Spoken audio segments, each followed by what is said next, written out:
HarperCollins presents We'll Meet Again on Coronation Street by Maggie Sullivan, read by Gabrielle Glaister.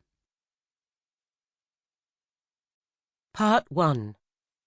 August 1949. Chapter 1. Weatherfield. Wendy Collins stood in the middle of the tiny bedroom, struggling to hold back the tears as she wondered what she had let herself in for. This was not quite what she had expected when she had agreed to come to Weatherfield, and she suddenly felt sad and alone, though she was trying her best to put on a brave front. There was certainly no point in crying about it now that her friend Ada had married and gone off to Australia.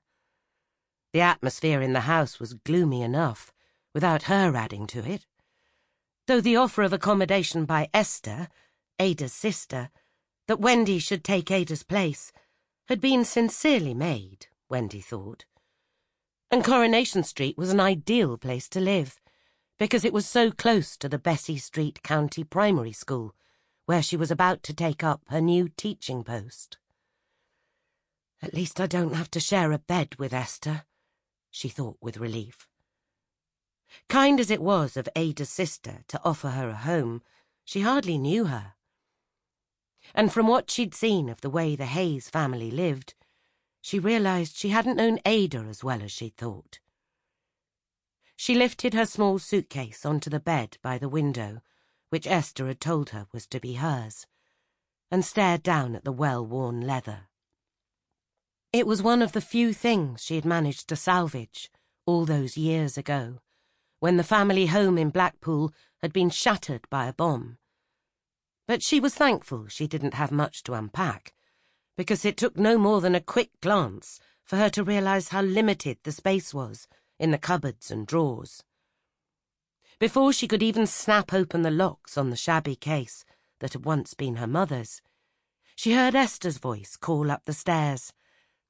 "Have a cup of tea waiting when you're ready." Wendy glanced in the mirror on the wall above the chest of drawers, and registered with horror how pale she looked.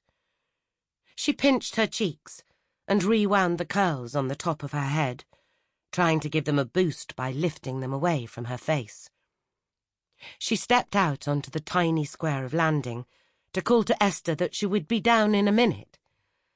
But when she saw the closed door of the bedroom opposite, which no doubt belonged to Esther's mother, Alice, she changed her mind about shouting, in case the old woman might be sleeping.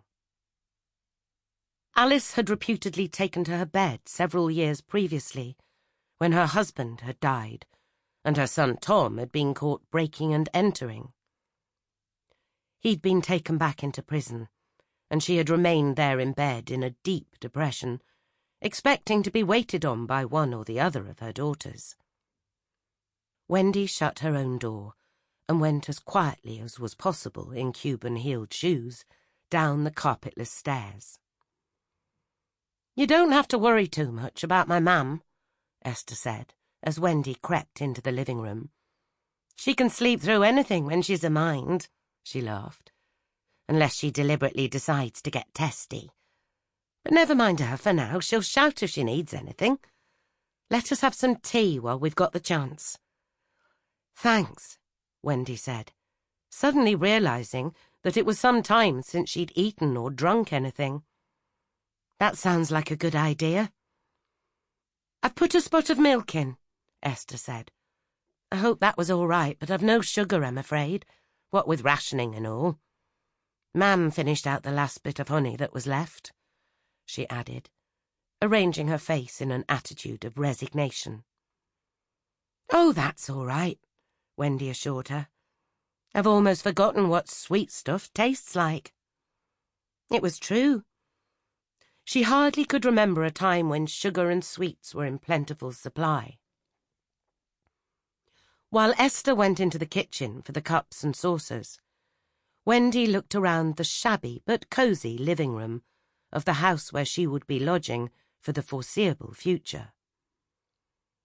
It wasn't as spacious and didn't have as much furniture as the house where she had rented a room in Blackpool. Sample complete. Ready to continue?